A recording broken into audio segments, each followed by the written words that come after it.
The Arizona desert sun burned like red-hot iron. Carson had ridden for 5 days without finding any water. His horse had died yesterday at noon, falling to its knees before collapsing completely.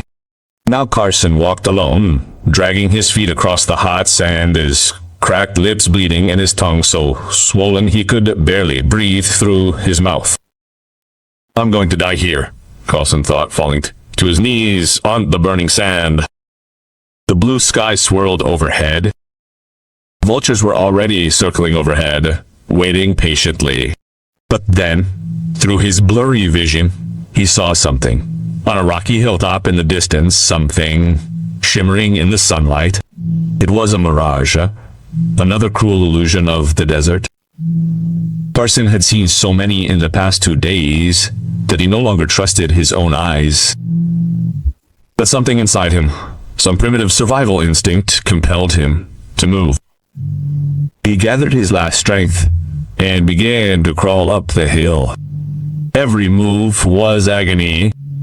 His hands bled against the sharp rocks. His knees scraped against the hot stones, but he kept going. When he finally reached the top, shaking with exhaustion, he couldn't believe his eyes. Below, hidden in a valley between the mountains, was an entire town. Flat-roofed adobe houses, leather tents decorated with painted symbols, people moving calmly among the structures. Smoke rising from the campfires. It was an Apache village, perfectly hidden from the outside world. Carson staggered down the hillside. Each step was difficult. His legs barely supported him. Strangely, no one stopped him as he entered the village. The Apache warriors watched him pass, but they did not raise their spears or bows. The women stopped in their work to watch him in silence. The children ran to hide behind their mothers' skirts, but no one cried out in alarm. It was as if they were waiting for him. In the center of the village was an ancient well, built of dark stone so old that they seemed part of the mountain itself. The water shimmered at the bottom, calling to him. Carson thought of no ceremony, no permission, no thought of anything except that saving water. He ran to the well with the last of his serious strength. He grabbed the wooden bucket that hung from a thick rope and threw it down. The sound of the bucket hitting the water was the most beautiful sound he had ever heard in his life. He pulled the rope, lifted the bucket, and drank directly from it. The water was cold, pure, delicious, tasting like life itself. Carson drank and drank until his stomach hurt, until the water ran down his chin and chest. Never in his 30 years of life had anything been so different. Then he heard a deep, calm voice behind him. Have you drunk from the sacred well, stranger?" Carson turned abruptly. Water still dripped from his mouth. An old Apache man stood before him, only 10 feet away. He wore an elaborate headdress of eagle feathers that fell over his shoulders. His face was marked with 1,000 lines of wisdom and experience. His black eyes were as piercing as those of a hunting hawk and seemed to see right into Carson's soul. "I'm so sorry," Carson said in Spanish. His voice was hoarse with thirst. He was dying of thirst. "I meant no disrespect to his people. I know perfectly well," the old man replied in surprisingly perfect and clear Spanish. "That's why my warriors didn't stop you when you came in. That's why no one raised a weapon against you. We saw your suffering from afar. I am Grey Wolf, chief of this tribe." Carson breathed a sigh of relief, feeling that perhaps he would survive after all. "Echo, thank you for your great mercy, Chief Grey Wolf. I am eternally grateful to you. Now I will leave immediately so as not to cause any more trouble." "No," Grey Wolf said with absolute firmness. You cannot leave. Carson's relief instantly turned to fear. His heart began to beat rapidly. Suddenly he realized something terrible. He was completely surrounded. At least 20 Apache warriors had formed a perfect circle around him as he drank. They carried no weapons in their raised hands, but their faces were absolutely serious. There was no possible escape. "What does this mean?" Carson asked, his voice shaking slightly. Grey Wolf took 2 steps forward. "The sacred well has a very ancient law, cowboy. A law that has existed since before white man came to these lands. Any man who drinks from these sacred waters must fulfill an obligation to our people." "What obligation?" Carson asked, although something deep inside him already feared the answer. "He must marry my 5 daughters." Carson felt the world spinning around him. "What? 5? Marry 5 women?" "That's right," Grey Wolf confirmed, his expression not changing. "Our people are slowly dying, cowboy. The diseases that came with the white men killed many. The endless wars with neighboring tribes cost us many warriors. Our young men are very few now. Look around you carefully." Carson looked around. It was absolutely true and obvious. He saw many women working, many children playing, many old men sitting, but very few young, strong men. Maybe 10 or 12 in the entire town of over 100 people. Don't forget to subscribe to our channel and turn on the bell. Please write in the comments from which country you are watching us. It makes us very happy to hear from you. Grey Wolf continued, "I have 5 strong and capable daughters. Moonflower, the eldest, is our best hunter. Golden Leaf knows all the medicinal plants. Water has the most beautiful voice. Nightbird weaves the finest fabrics. Firestar, the youngest, runs faster than the wind. But there are no worthy men for them here." Carson shook his head. "But sir, I cannot simply marry 5 women. That is completely impossible." "For your culture, perhaps," Grey Wolf said. "Not for ours. One strong man can protect and support several families. That was how it was in the ancient days of our ancestors. 5 wives mean 5 different families. 5 families mean 5 lines of descent for our people." Carson spent a terrible night in the tent assigned to him. He did not sleep a minute. He stared at the leather ceiling, listening to the night sounds of the Apache people, wondering how on earth he had ended up in this completely impossible situation. Marrying 5 women was absurd. It was madness. But he also knew that he did not have many options at the moment.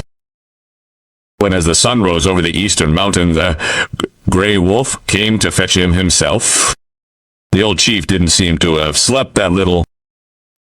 His eyes were tired, but determined. "Come," he said simply. "It's time for you to meet my daughters." Carson followed him through the village. The women were already at work grinding corn, tanning hides, tending to the children. They all looked at him with curiosity and something else. Pity, amusement. Carson wasn't sure. They came to a large tent decorated with animal symbols painted in red and black. Grey Wolf stopped at the door and called out in the Apache language. A female voice answered from inside, sounding not at all pleased.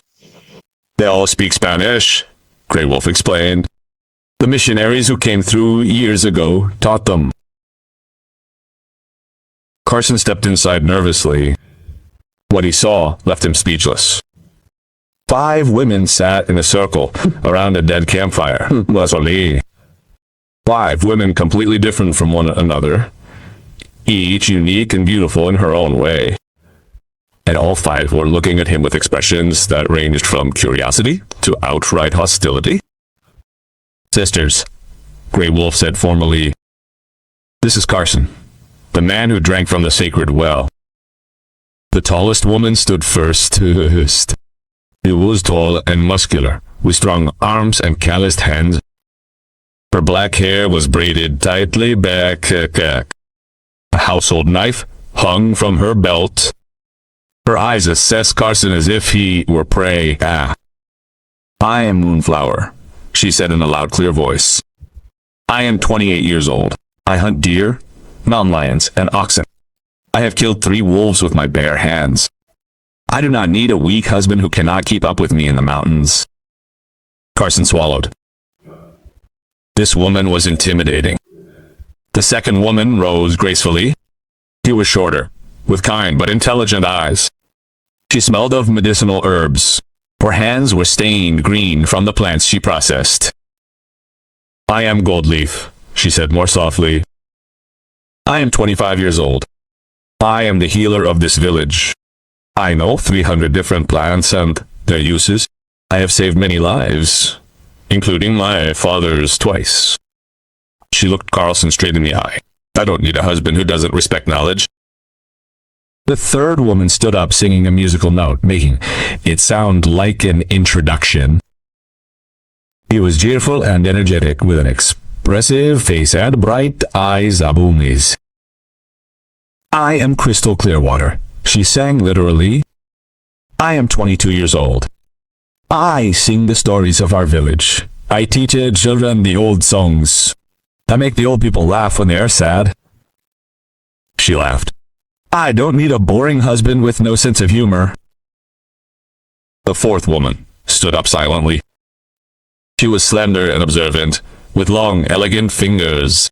Carson noticed that her hands were constantly moving, as if she were weaving something invisible in the air. "I am a night bird," she said quietly. "I am 20 years old. I weave and make clothes for everyone. My blankets are the warmest in the winter. My designs tell stories without words. I don't need a loud husband who doesn't appreciate silence." Oh. Finally, the youngest sprang to her feet with pure energy. She was small, but clearly athletic, with defined muscles in her arms and legs. She seemed incapable of sitting still for even a second. "I am Firestar," she declared enthusiastically. "I am 18 years old. I run faster than any man in this town. I can climb any mountain. I can swim against any current." Her eyes glittered with defiance. "I don't need a slow husband who can keep up with me." Carson looked from the 5 women to the Grey Wolf. "With all due respect, Chief, it seems none of your daughters really want me as a husband." "You're right, Moonflower admitted, crossing her arms. "We don't want you. We don't know you. We didn't choose this." "So we agree," Carson said with relief. "No one wants this marriage. We can just forget all this madness." Now, Grey Wolf said firmly, "It's not that simple, Carson." Golden Leaf sighed and spoke patiently. "Do you misunderstand the situation, cowboy? It's not about what we want. It's about what our people need us to. Our people are dying," Crystal Water added, his voice losing all joy. "Every year there are fewer babies. Every year we lose more old people, and there aren't enough young people to replace them." "In 10 years, Nightbird said softly, ahora, this town could disappear entirely if we had never existed." "That's why you drank from the sacred well," Firestar explained. "Fate brought you here, whether you wanted it or not." Carson felt the weight of her words. He looked around the tent at these 5 extraordinary women, each strong and capable in her own way. They weren't helpless maidens. They were warriors, healers, artists, athletes, and none of them wanted this more than he did. "What if I just leave?" Carson asked. Would they stop me by force? Grey Wolf shook his head. You are free to leave if you wish. We will give you water and food for your trip. But, Moonflower added with a sad smile, if you leave, our people continue to die, and you will live knowing that you could have helped her, but chose not to. Carson sat down heavily on the ground. This is impossible. I can't just marry 5 women who don't even know me. You deserve better than a forced marriage. You're right, Golden, Leaf said. We deserve better. But life doesn't always give us what we deserve. There was a long, uncomfortable silence. Then, from outside the tent came a cry of alarm. A young warrior burst into the tent, speaking rapidly in Apache. Grey Wolf's face went pale. What's wrong? Carson asked, standing up. Moonflower translated his strained voice. There are riders approaching from the east. Many riders, and they do not come in peace. The 5 sisters looked at each other, real fear in their eyes for the first time. Black Tom, Crystal Water whispered. He's back.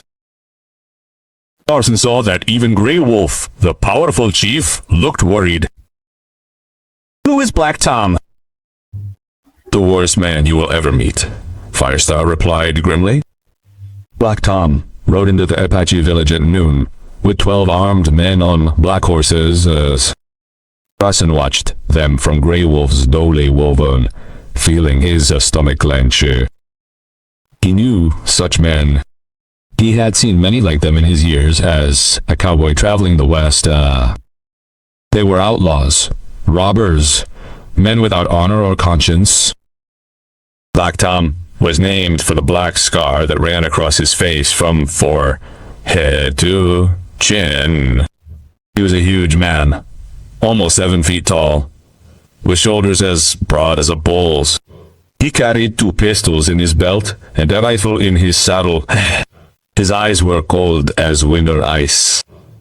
Apache warriors came out to meet them, but there were only 10 men against 13 well-armed outlaws. Grey Wolf walked in front, showing courage despite his advanced age. Carson followed him, with the 5 sisters following. Moonflower carried her bow. Firestar had a spear. The other 3 remained alert. Grey Wolf, Black Tom said in a thick Texas accent, spitting tobacco onto the ground. It's been a long time, old friend. We're not friends, Grey Wolf replied with dignity. I told you 3 months ago never to come back here again. Black Tom laughed, a horrible sound like stones crashing. Ah, but you see, old man, I've been thinking. This land of yours has something very valuable beneath it. He leaned back on his horse. Silver, lots of silver. My men found veins in the mountains to the north. Veins that run directly beneath your little town. This land is sacred, Grey Wolf said, firmly. It's been my people's for 100 years. We will not sell it. We will not leave. I'm not asking permission, Black Tom growled. His men snickered behind him. I'm giving you a chance. You can go peacefully now, or you can leave in wooden crates later. The choice is yours. Carson felt rage rising in his chest. He stepped forward without thinking. This is not your territory, stranger. You have no right to be here. Black Tom looked at Carson as if he had just noticed. And who the hell are you? Another Apache. You don't look very Apache with that light skin and those green eyes. I'm Carson, a cowboy, and these are my friends, Your friends, Black Tom repeated with amusement. Be. How touching. Oh, well, cowboy, if they are your friends, then you should advise them to accept my generous offer. I have 12 good men here. I see only 10 old Indian warriors. The math is simple. Moonflower drew her bow, aiming it directly at Black Tom. The math changes when each of our arrows finds its bandit target. Black Tom didn't even seem concerned. A woman with a bow. How terrifying. He looked at the 5 sisters with a nasty grin. Although I must admit, old Grey Wolf, you have very beautiful daughters. Perhaps we can make a different arrangement. Let me keep 2 or 3 of them, and they can have their land. The Apache warriors growled furiously. Moonflower loosed her arrow. It flew so close to Black Tom's ear that it nipped a lock of his hair. The bandit didn't even blink. Good aim, he admitted. But next time my men will shoot back, and their weapons are faster than your arrows, little one. Grey Wolf held up a hand, stopping his warriors before the situation could explode into violence. How much time do you give us to decide? 2 weeks, Black Tom said, turning his horse. 2 weeks to pack up and be gone. When I return, I want this place empty, or there will be blood on the ground. He looked directly at the 5 sisters. And I will take whatever I want. The bandits left, leaving a cloud of dust behind them. The town was dead silent for several seconds. Then, everyone began to speak at once, voices filled with fear and rage. Carson followed Grey Wolf back to his tent. The 5 sisters entered as well, closing the door behind them. We have to go, Golden Leaf said immediately. We can't fight 13 armed men. It would be suicide. Go where? Crystal Water asked with tears in her eyes. This is our home. This is where we were born. This is where our grandparents are buried. Better homeless than dead with a home, Nightbird argued logically, logically. No, Moonflower said with absolute determination. We will not leave. We will fight. With what? Firestar asked in frustration. We have 10 warriors, mostly old men. They have 13 men in their prime, all with modern rifles and pistols. They would slaughter us. Grey Wolf sat down heavily, suddenly looking much older than before. Firestar is right. We cannot win a direct battle. Carson had been listening quietly, thinking quickly. During his years as a cowboy, he had faced difficult situations before. He had dealt with cattle rustlers, highwaymen, dangerous men of all kinds, never with weapons. Because Carson did not believe in solving problems with unnecessary violence, but he knew how to think strategically. They did not need to win a direct battle, Carson said. Slowly. They needed to win another way. The 5 sisters looked at him. Grey Wolf raised his head. What do you mean? Black Tom has the advantage in weapons and numbers, Carson explained. But you have advantages, he doesn't. You know this terrain perfectly. You know every cave, every canyon, every trail in these mountains. You're not suggesting an ambush, Moonflower asked, her eyes shining with interest. Not exactly, Carson said. I'm suggesting something better. Deception, confusion, making them go away without a fight. Impossible, he said. Golden Leaf. Black Tom is no fool. He won't go just because we ask nicely. He won't go if you ask nicely, Carson agreed. But he will go if he thinks there's a better reason to go. If he thinks the silver isn't really here, if he thinks there's more silver somewhere else, Crystal Water frowned in thought. A trick? Making him think he was wrong about the location of the silver? Exactly, Carson confirmed. But we need time to prepare, and we need to work together. Nightbird spoke softly. Why would you help us? You could go right now. This isn't your problem, cowboy. Carson looked at the 5 sisters, one by one. Then he looked at the Grey Wolf. A day ago, I would have said they were right. I would have taken my water and left without looking back. He paused. But now I've seen your town. I've met your people. I've seen what they're trying to protect, and I can't just walk away and let Black Tom destroy all this. Fire studied him with narrowed eyes. This means you agree to marry us? Carson sighed. It means I'll stay and help. We can discuss the matter of marriage. About firmos after we survive the next 2 weeks. Moonflower extended his hand. It's a deal, cowboy. You help us save our town, and we'll talk about marriage later. Carson shook his hand. His grip was as firm as any man's. For the next 3 days, Carson worked intensely with the 5 sisters and the warriors of the town.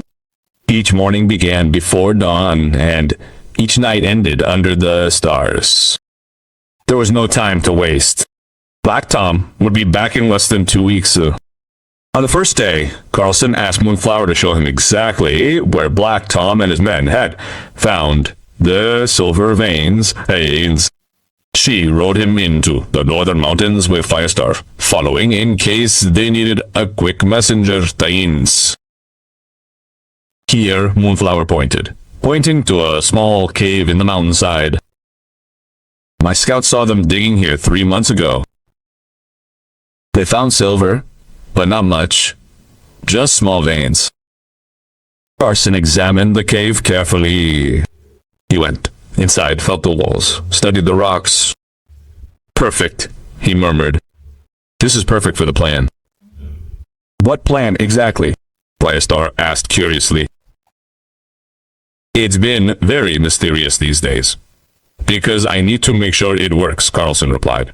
But now that I've seen this, I know it will work. On the second day, Carson worked with Goldleaf and Nightbird. He needed specific materials. Goldleaf knew every plant in the mountains, and Nightbird was an expert at creating things with her hands. I need something that looks like an old map, Carson explained. It needs to look old, worn like it's been buried for years. Nightbird worked for hours using specially cured deer hide. He smoked it over a fire to yellow it, to crumbled it, and smoothed it repeatedly. Goldleaf prepared inks from plants that looked faded with time. And what are we going to put on this map?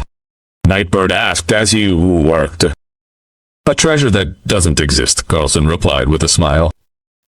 The largest silver mine Black Tom can imagine, but it'll be located 60 miles west of here. Crystal Water, who had been listening, laughed. You're clever, cowboy. Very clever. On the third day, Carson gathered all the warriors and the 5 sisters. It was time to explain the entire plan.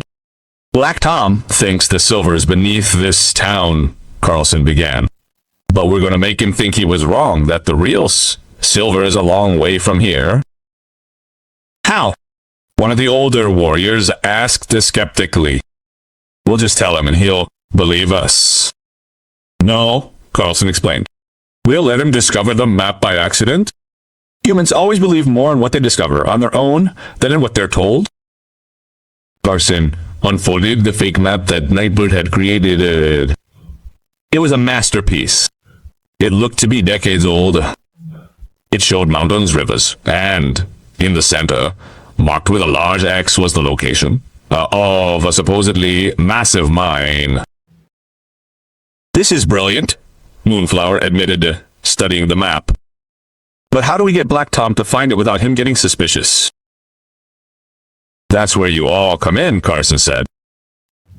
He spent the next 2 hours explaining every detail of the plan.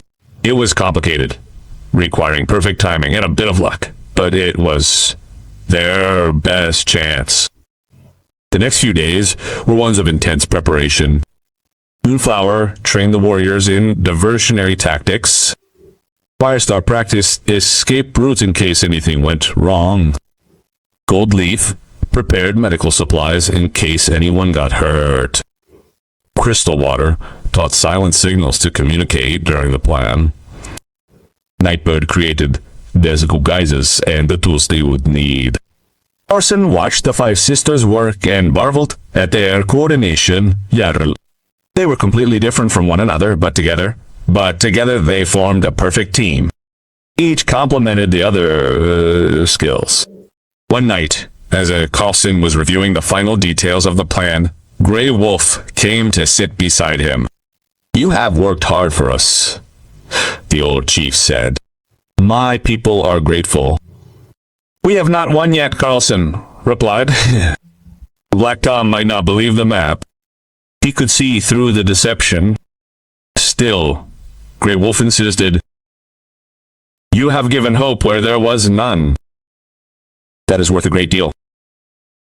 There was a comfortable silence between them. Then Carson spoke. "Chief, there is something I have been thinking about. Even if we defeat Black Tom, your people still face the same problem. Few men, dwindling population."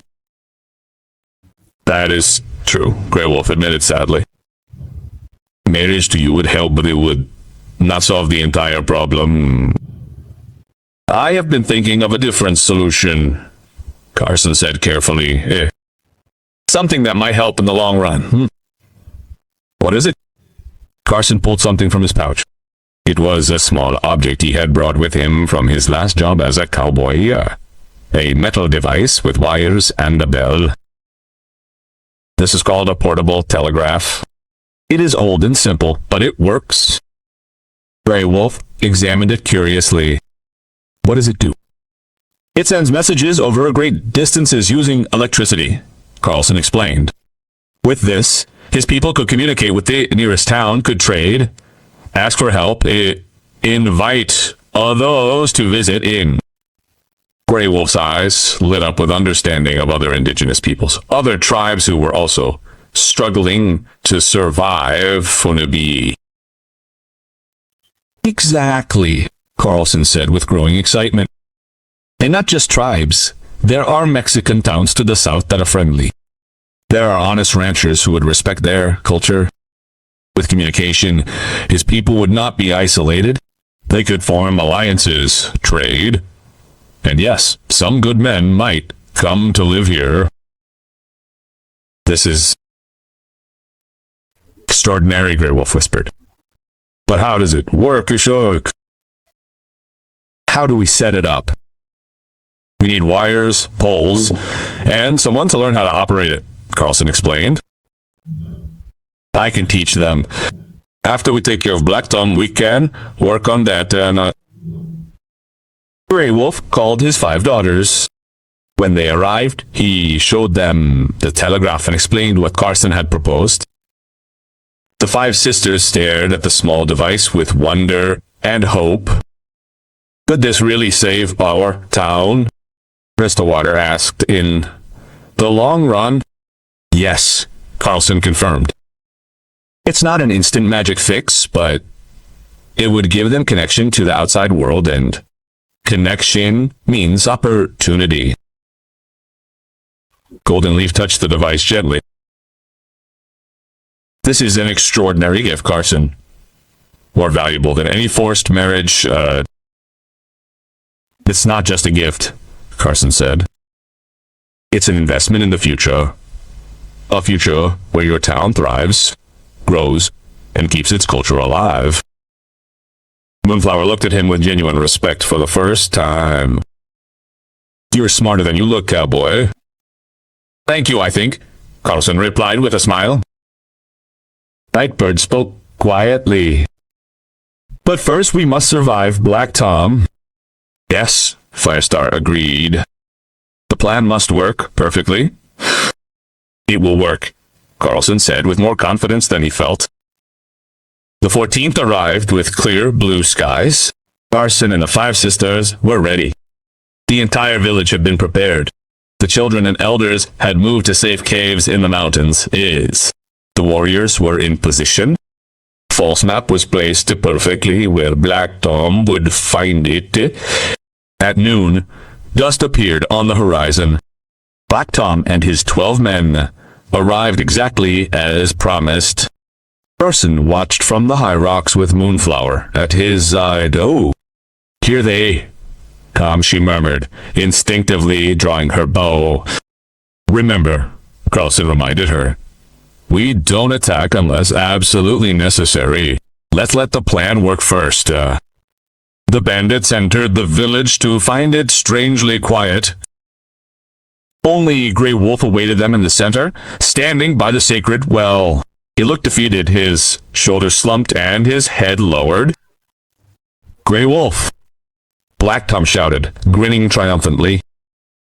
"I see you've made the wise decision. Where are all your people?" "They left." Grey Wolf lied convincingly. "South, toward Mexico. I stayed to give you something." Black Tom was immediately suspicious. "Hey, give me what? A trap?" "No," Grey Wolf said. Information that will change everything." The bandits exchanged confused glances as Black Tom dismounted slowly, keeping his hand near his pistol. "Speak quickly, old man." "My grandfather told me a story before he died," Grey Wolf began. "About a huge silver mine the Spanish found 200 years ago.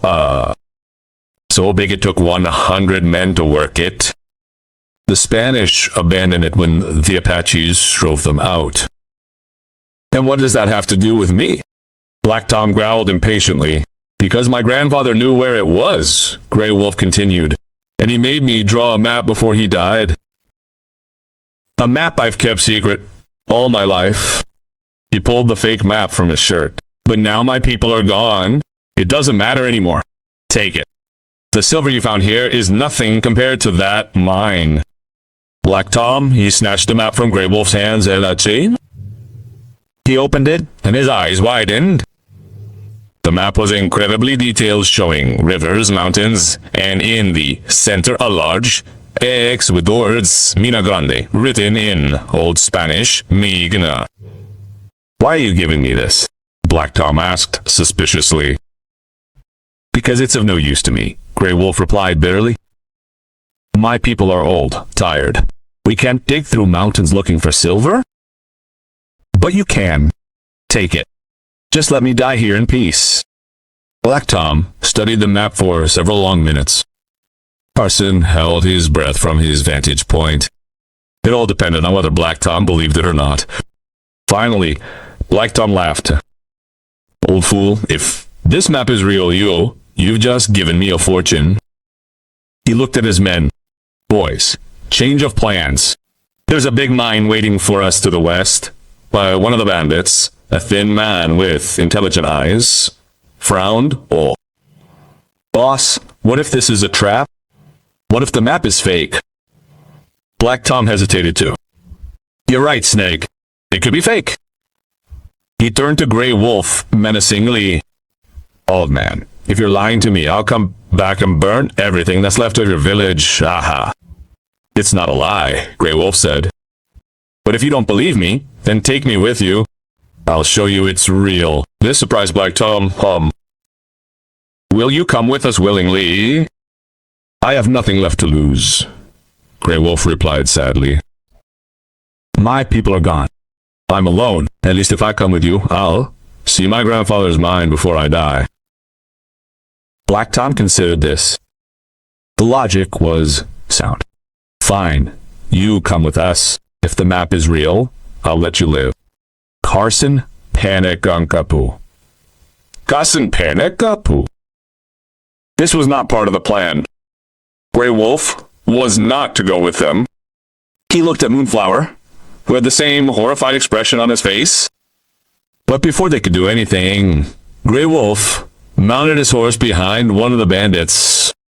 Black Tom barked orders, and the entire group began moving westward following the fake mapping up. "So, no," Moonflower whispered. "My father." "Wait," Carson said, thinking quickly. "Trust your father. He knows what he's doing." They watched the bandits retreat until they were just on the horizon. Then Carson and Moonflower ran down to the village. The other 4 sisters emerged from their hiding places. "Why did Dad go with them?" Crystal Water cried in distress. "To make the deception more convincing," Carson explained. "If he refuses to go, they would be suspicious. But by going with them, Black Tom believes the map completely." "And what happens when they get to the place on the map and find nothing?" Golden Leaf asked, logically. "They'll kill Dad." "Not if we get there first," Carlson said with determination. "Firestar, how long will it take them to get to the place marked on the map?" 3 days on horseback, Firestar replied immediately, and running through the mountain shortcuts that only you know. Firestar smiled in understanding. 2 days and we're running hard. "So we're running," Moonflower declared. 5 and Carson. What followed were the 2 most grueling days of Carson's life. The 5 sisters were relentless. They ran on mountain trails that Carson could barely see. They climbed impossible cliffs. They crossed icy rivers without complaint. Carson used every ounce of cowboy stamina he had to keep up. They reached the spot marked on the map at dusk on the 2nd day, 6 hours before Black Tom arrived. It was a narrow canyon surrounded by high, rocky cliffs. "Perfect," Carlson gasped. "This place is perfect." They worked all night without sleep. Moonflower and Firestar placed large boulders on the cliff edges, ready to roll. Ready to roll. Golden Leaf and Nightbird rigged ropes and hidden traps on the canyon floor loudly. Crystal Water practiced echoes that would make it seem like there were 100 people. Carson coordinated everything, checking every detail. When the sun came up, they were ready. They hid in the high rocks, waiting. Black Tom and his men arrived at noon, with Grey Wolf riding behind one of them. The old chief looked tired but unharmed. The bandits entered the canyon following the map, looking for the entrance to the supposed giant mine. "It says here it should be," Black Tom grumbled, looking at the map in confusion. "Old man, where is the mine?" Grey Wolf slowly dismounted. "It must be buried. It's been 200 years. We need to look for signs in the rocks." The bandits began searching, spreading out across the canyon. This was exactly what Carson had anticipated. They were now separated, vulnerable. Carson gave the signal. Crystal clear water began to make the sounds of voices from different directions, creating echoes that made it seem like 100 people were surrounding the canyon. The bandits stopped looking around, confused and scared. "Bunt! What the hell is that?" Snake shouted nervously. "It's a trap," another bandit shouted. "We're being ambushed." Rocks began to roll down from the cliffs, not to crush them, but to block the exits from the canyon. The horses spooked and fled. The bandits tripped over the hidden ropes and fell to the ground. Moonflower and her sisters appeared on the cliff edges with bows drawn and pointed downward. Carson appeared beside them. "Black Tom!" Carlson shouted loudly.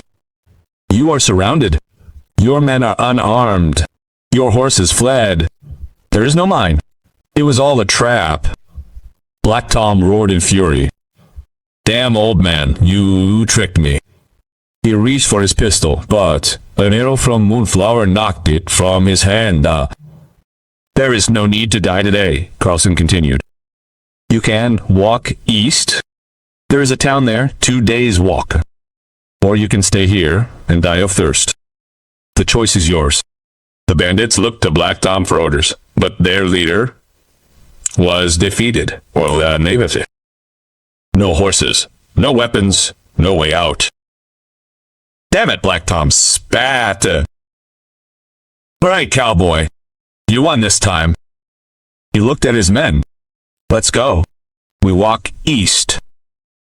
The 13 bandits began to walk slowly out of the canyon, defeated and humiliated and humiliated. Carson and the sisters watched them until they disappeared over the horizon. Grey Wolf slowly climbed the rocks to where his daughters were. All 5 of them hugged him at the same time, weeping with relief. The journey back to the village took 3 days. When they arrived, the entire village came out to greet them with celebration. There was music, dancing, food. Black Tom had been defeated without a single drop of bloodshed. That night, as the celebration continued them out, Grey Wolf called Carson and his 5 daughters into his tent. Cowboy, the old chief began, you saved my people, you saved my daughters. You saved everything we hold dear. Now about marriage, Carson held up a hand, gently interrupting him. Chief, I have something to say. I have thought about this a lot during our journey. The 5 sisters looked at him expectantly. I can marry your 5 daughters, Carson said firmly. Not because they aren't extraordinary. They are. Each one is incredible in her own way. But marriage should be based on love, not obligation. They deserve that. I deserve that. Grey Wolf nodded slowly. So what do you propose? I've already shown them my gift, Carson replied, pointing to the telegraph he had left on the table. This device could save your town in a real and lasting way. In the next few weeks we will install telegraph lines connecting this town to the outside world. And you? Moonflower asked. Will you leave? Carson smiled. I will stay as long as it takes to install the telegraph and teach them how to use it. I will be the operator until someone else learns. And then he paused. I will see what the future brings. Will you stay as our brother? Firestar asked hopefully. As his brother, Carson confirmed. The 5 sisters smiled. One by one, they hugged him. Months later, the Apache village had changed completely. The telegraph was working perfectly. Messages came and went every day. 3 young men from other tribes had arrived, drawn by news of a welcoming Apache village. 2 Mexican traders visited, regularly bringing supplies and handicrafts to the Apaches to sell in the towns. Moonflower had met a Navajo warrior who could keep up with her in the mountains homes. Bullleaf taught medicine to 2 new apprentices. Crystal Water sang songs that blended Apache traditions with Mexican melodies. Nightbird wolf blankets that were sold in 3 states. Firestar coached the village children in track and field. Carson operated the telegraph each morning, connecting the village with the world. In the afternoons, he taught reading and writing to anyone who wanted to learn Lume. The children called him Uncle Carson. The 5 sisters called him their best friend. One evening, as the sun was setting over the mountains, Grey Wolf stood beside Carson. You drank from the sacred well, the old chief said, and you saved my people. Not in the way we expected, but in a better way. Carson smiled. Sometimes fate brings us exactly where we need to be. And where do you need to be, Carson? The cowboy looked around the bustling town, full of life and hope. Right here, boss. Right here.